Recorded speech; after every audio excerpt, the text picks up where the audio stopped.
The Safari Zone is one of the coolest locations in all of Kanto and is home to some incredibly rare and powerful Pokemon, but you barely get to see them in action due to them having low encounter rates and a tendency to run away. But I wanted to see if I could beat a Pokemon Fire Red Hardcore Nuzlocke using only Pokemon you can find in the Safari Zone. And this run ended up being so much fun. So let's just jump right into it. Now, I didn't want to spend a single second without a Safari Zone native in my party, so I replaced Bulbasaur with Execute, who I name Eggs. With a Z, of course, because he's a cool clutch. And Eggs absolutely owns his first battle, as all I have to do is press A once on Uproar, and Eggs just continuously screams at Gary's Charmander until it finally passes out. Eggs and I then deliver a package from Cerulean City to Professor Oak, who then hands us the Pokédex, which means I can finally access my Safari box. This box has one of every possible Safari Zone encounter, but obviously having full access to a team of 6 is a bit broken, so for gym battles I'll be matching my team size to the gym leaders. But for the second battle against Gary, I add Polly the Poliwag and Darok the Rhyhorn to the team. And to be honest, I thought his Pokemon were level 7 in this battle, so I came in a bit undercooked. His Pidgey instantly starts spamming Sand Attack, but Darok is able to land 2 Horn attacks in a row, but then misses the finishing blow 4 times in a row, before finally connecting to take it down. I switch into Polly for his Ace Charmander, but its Scratch is doing the same damage, if not more, than Polly's Bubble.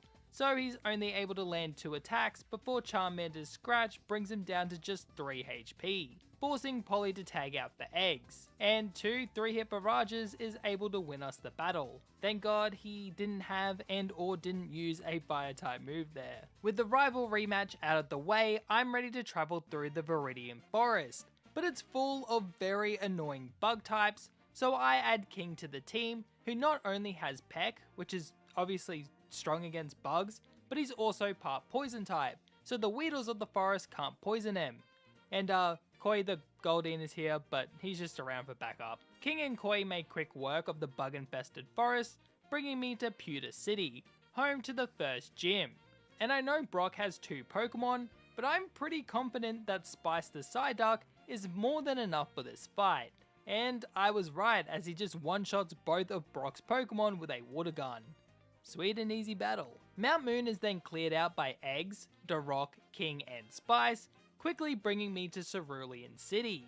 But before I challenge Misty, I decide to fight Gary on the Nugget Bridge.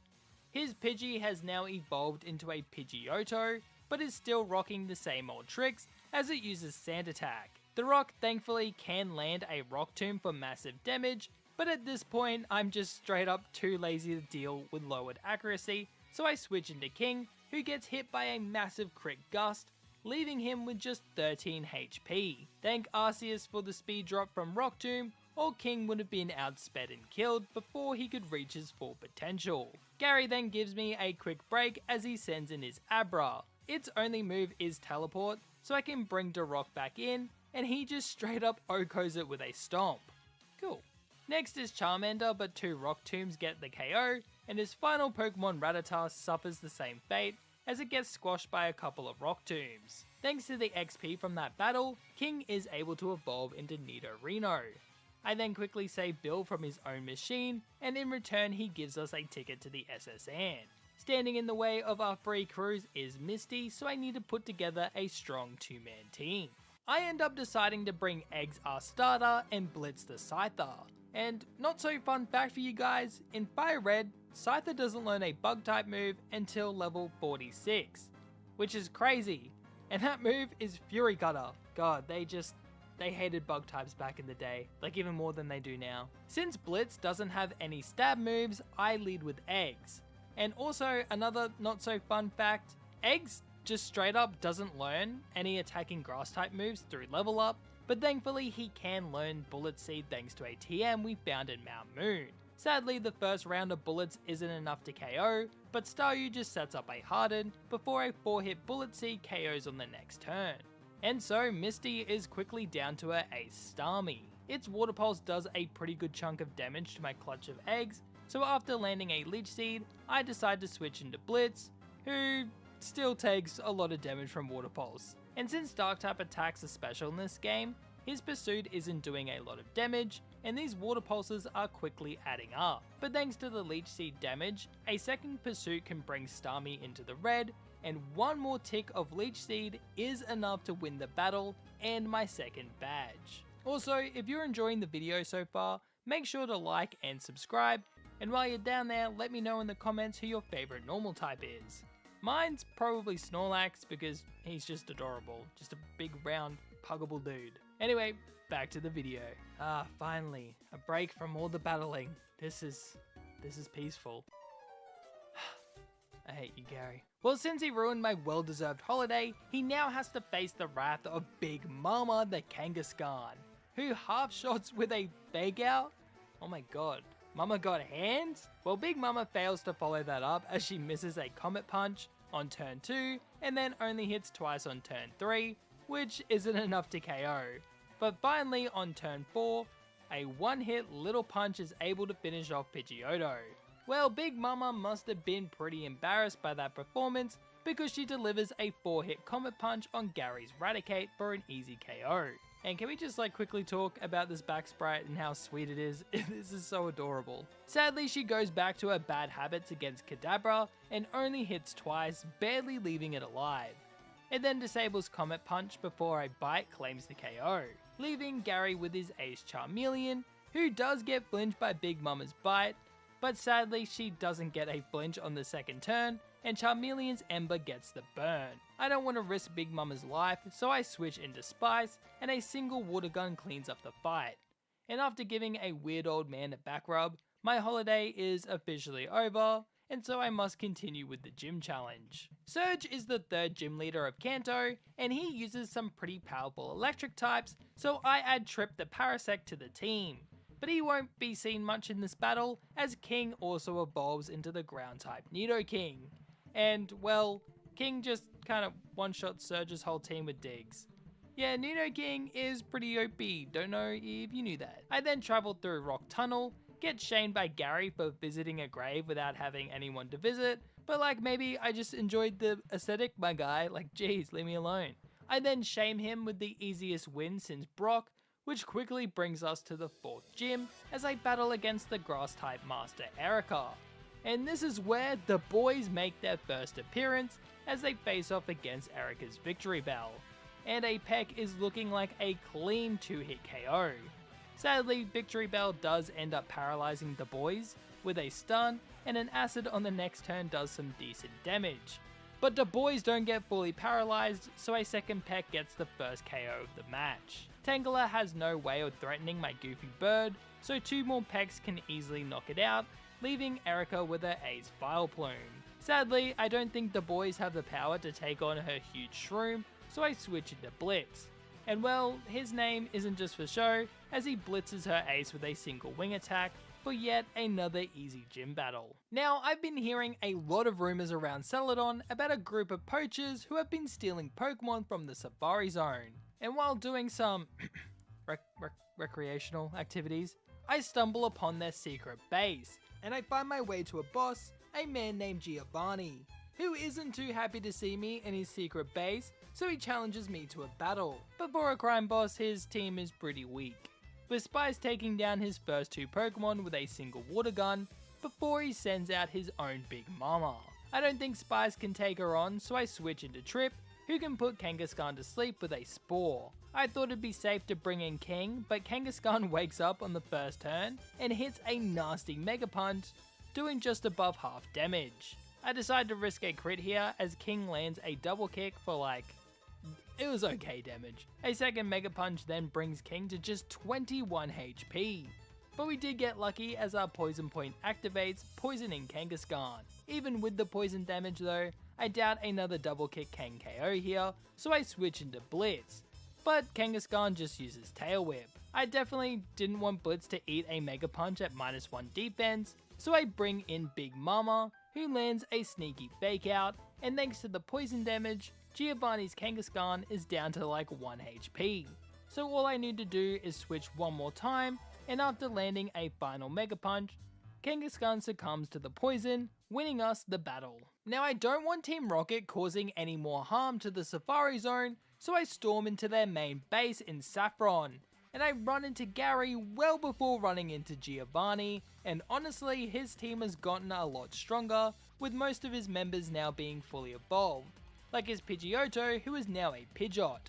But Big Mama can come in and hit it with a really nasty fake out, and from there 2 Thunderbolts can finish it off. And after seeing Big Mama's Thunderbolt, Gary has the smart idea to send in his Gyarados, who is, well, quad weak to electric type moves.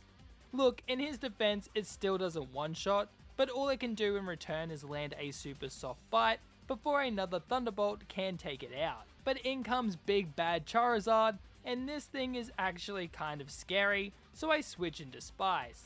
And of course, Gary lowers our accuracy with 2 smoke screens, and of course, Spice misses his water gun. He does eventually hit a water gun, but it's looking like a 3-hit KO, and we'd have to play around Blaze boosted flamethrowers, which is a pretty scary thought, so I try to disable flamethrower, but Spice sadly misses again.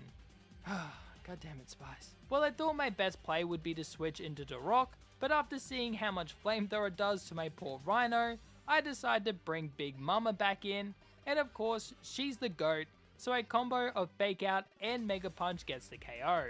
And honestly, Charizard was his biggest threat, as the rest of his team gets destroyed by a Parasect, which is just really embarrassing for him. With his home safety on the line, Eggs finally evolves into his final form. Eggs with legs. That's legs with a Z, by the way. He quickly shows off his new power by one-shotting Giovanni's Nidorino with a Psychic. This brings in his Nidoqueen, which is a bit tankier and does survive a Psychic, but it can't do anything in retaliation, so a second attack easily KOs. But Eggs isn't alone in this fight, as Bowser the Pinsir enters the field to face off against Kangaskhan.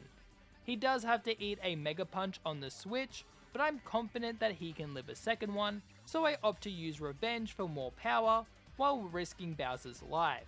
But Kangaskhan just uses Rage, which does pitiful damage, and so a boosted Revenge is able to OHKO.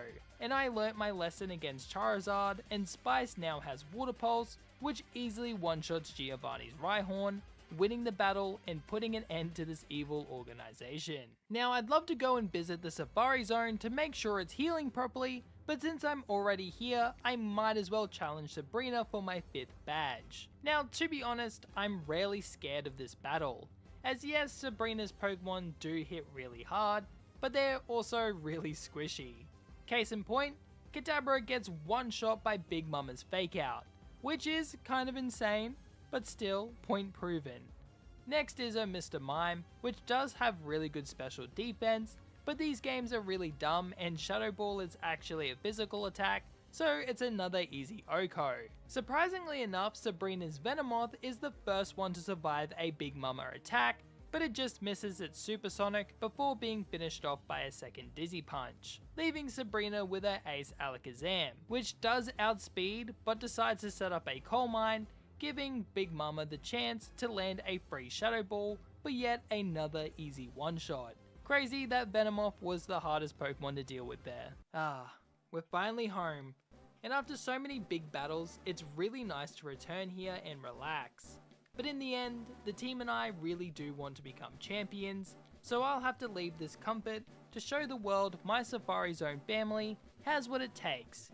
And our next challenge is of course Koga. For this battle, I decided to evolve Queen into her final form, and with a King and Queen on my team, how could I lose? Well, sadly, Koga leads with his coughing, which does have the levitate ability, so it's up to Spice to OHKO it with a confusion. Koga then brings in his Muck, so I switch into Queen, as it sets up a Minimize. Queen is able to land a dig, but Muck continues to boost its invasion and its defense stat, so it takes a really long time to get it to red HP before Koga heals it right back up to full. Queen then runs out of dig PP before hitting a massive crit body slam, but Koga just freaking heals again.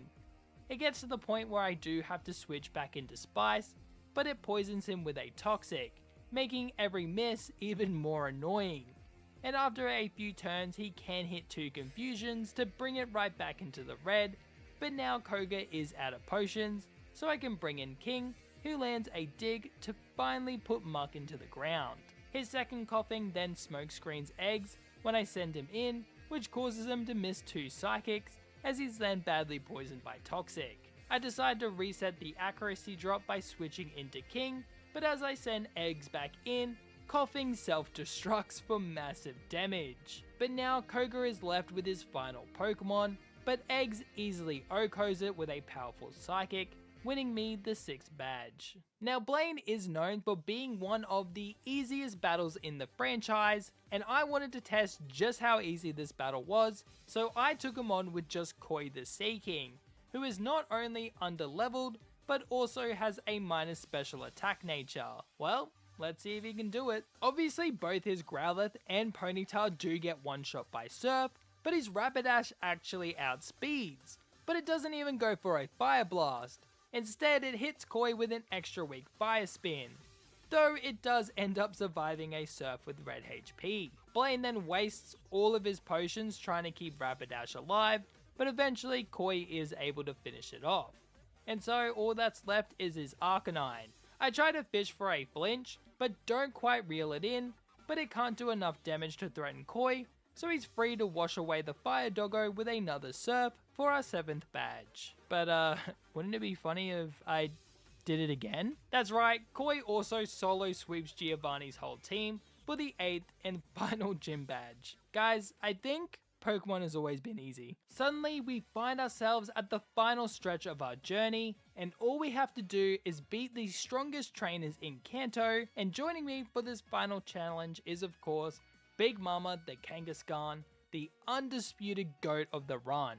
Also joining us is Darok the Rhydon, who is now fully powered and ready to prove himself. Queen the Nidoqueen has some insane coverage and will come in handy to clean up any threats.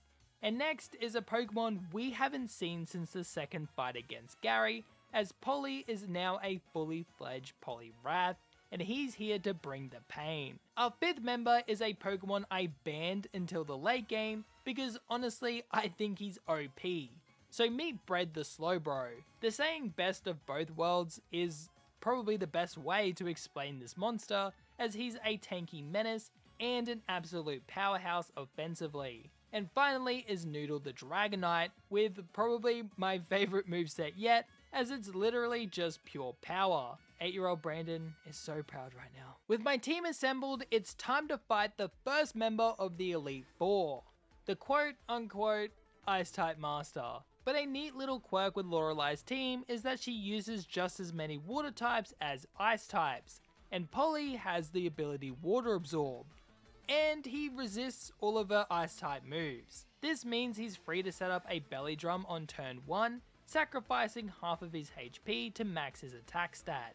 And obviously a Brick Break is going to destroy her Dugong. Her Slowbro, however, is able to survive a Body Slam with red HP, but it doesn't have any Psychic type moves, so it still can't touch Polly, who proceeds to sweep the rest of Lorelei's team. Polly sure has come a long way from being a little Poliwag who couldn't even 1v1 a Charmander, to easily sweeping a member of the Elite Four. But now it's Bread's time to show off against Bruno, who is rocking a Onix of all Pokemon. Kind of giving first badge vibes, buddy. Well, a Surf easily one-shots it, and then a Psychic then one-shots both Hitmonchan and Hitmonlee. But I forgot to give Bread the leftovers, so the damage from all these speedy Pokemon is starting to add up, as he's below half HP when Bruno's ace enters the field. A Cross Chop thankfully doesn't do crazy damage, but Machamp is able to survive a Psychic, and with its high crit chance, Bread could potentially be in some danger here, so as Machamp crosses his hands against Bread's chest, I have to hope it doesn't crit. And it doesn't! Woo! Bread survives and finishes Machamp off with a Psychic, and we're still deathless, let's go. Hopefully we can keep it up against Agatha, who leads the battle with a Gengar, which barely survives a Shadow Ball from Big Mama. Like, that has to be 1 HP. It does set up a double team, but Big Mama don't miss, so another Shadow Ball can take it down. I want to keep Big Mama healthy for Agatha's ghost types, so I send in Rock to take on her Golbat. And this should have been easy, but Golbat lands a Confuse Ray on the switch. And of course, Rock ends up hitting himself in Confusion twice in a row, bringing him to below half HP. But for his third turn, he's able to lock in and lands a Rock Blast for the one-hit KO. But because he got so low from the bad RNG, he isn't able to 1v1 Arbok, so I switch him out for Queen. And I'm glad I did because the Iron Tail on the switch does some pretty decent damage to Queen, and she only takes neutral damage. Though its damage isn't a problem for long because Queen's Earthquake gets a clean OHKO. But this brings in Agatha's most annoying Pokemon so far, her Haunter. Yes, just this basic Haunter caused me so much trouble as I switch Big Mama into a Hypnosis, putting her to sleep. This lets it hit a Dream Eater, which does insane damage thanks to a critical hit. Big Mama, thankfully though, only has to tank one more attack before she wakes up to retaliate with a nasty Shadow Ball, destroying the Dream Eating Haunter. Agatha is now down to her final Pokemon as her higher level Gengar faces off against Big Mama.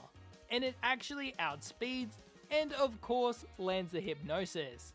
But Big Mama wakes up straight away for a massive Shadow Ball, proccing her Gengar Citrus Berry. It then lands a second Hypnosis, but Big Mama wakes up turn 1 again, and one last Shadow Ball concludes the third battle of the Elite Four. And to be honest, if I was Agatha, I would be so mad right now. We walk up the hall to the presumed champion of Kanto, as we have to face Lance the Dragon Master. This time it's Noodle who gets to show off. Now all of his moves are extremely powerful, but they do have pretty shaky accuracy, which is evident when Noodle misses his first Thunder against Gyarados. Now obviously this is a really risky strat, but the chance to miss just makes the hits all that more exciting, as on turn 2, Noodle connects with a massive Thunder, which would kill like 10 Gyaradoses. Gyarados-I? Gyarados? I don't know, it's dead. Now sadly I don't get to gamble against Dragonair, as Dragon Claw is our best move and has 100% accuracy, so it's an easy OHKO. And well, same story for his second little snake. But then he sends in his own Dragonite. Okay, I need to hit the Blizzard because otherwise we probably die to Outrage. Yes! Let's go! Yes! This should hopefully kill. I've had a few 4 times hits, not. Yes! Noodle the goat, dude. Oh my god. Woo! Oh, I love gambling. Aerodactyl? Probably just Thunder this one? It outsped? That's kinda crazy. Eat. Oh, easy. No Omni Boost? And we hit again! Oh my god, Noodle. My absolute, my goat, dude. Let's go. Alright. Easy Lance battle. Now normally our victory against Lance would earn us the champion title, but one trainer beat us to the punch, and of course it was our rival Gary. Well, we either become champion right here and now or lose the run. So let's just get right into it. Gary leads the battle with his Pidgeot, and I lead with the Rock, who starts the battle off strong with a crit Rock Blast, claiming the first KO of the match. Gary then sends in his own Rhydon, which is actually a little awkward because I want to keep both the Rock and Bread healthy for Charizard, so I decide to switch it to Polly. But he comes in on a critical hit Earthquake for massive damage, and I instantly have to start steering. First I switch into Noodle, predicting an Earthquake, but instead Rhydon uses Takedown and gets another crit.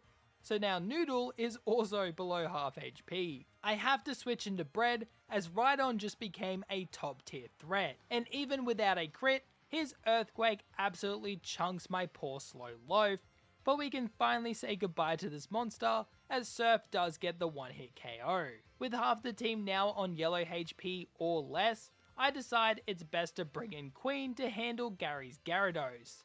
And I thought this was a pretty riskless play, as Thunderbolt should just one-shot. But no, it lives with red HP. and a Hydro Pump really freaking hurts. Gyarados does use a Ball Restore, but Queen isn't playing around on the second turn and gets a crit of her own, and actually one-shots this time. But with Bread low, I have no safe switch-ins for Gary's Alakazam, so I just have to pray Big Mama can pull through. But my god, does that Psychic pack a punch. Thankfully, she can get a free hit with Fake Out for some impressive chip damage, and she's just the GOAT, so she shakes off a second Psychic with red HP before finishing Alakazam off with a Shadow Ball. But the battle isn't over yet, as Gary sends in his eggs. Thankfully, it's another Elite Four Psychic type without a Psychic move, so I can freely switch in Noodle, who clutches up and lands an 80% accurate Fire Blast, frying the eggs with legs. And now, Gary is down to his final and scariest Pokemon, his Charizard. But the only one strong enough now is Darok, who comes in on a powerful Fire Blast. But it doesn't do more than 50% of his health, nor does it get the burn. So it is our game to win. Darok just has to dodge a crit and a burn, and then land a Rock Blast, or we do probably wipe here. Charizard's Fire Blast does end up connecting, but Darok survives the attack and lands a 2-hit Rock Blast, which is more than enough for the KO. And with that, I've beaten Pokemon Fire Red using only Savari's own Pokemon.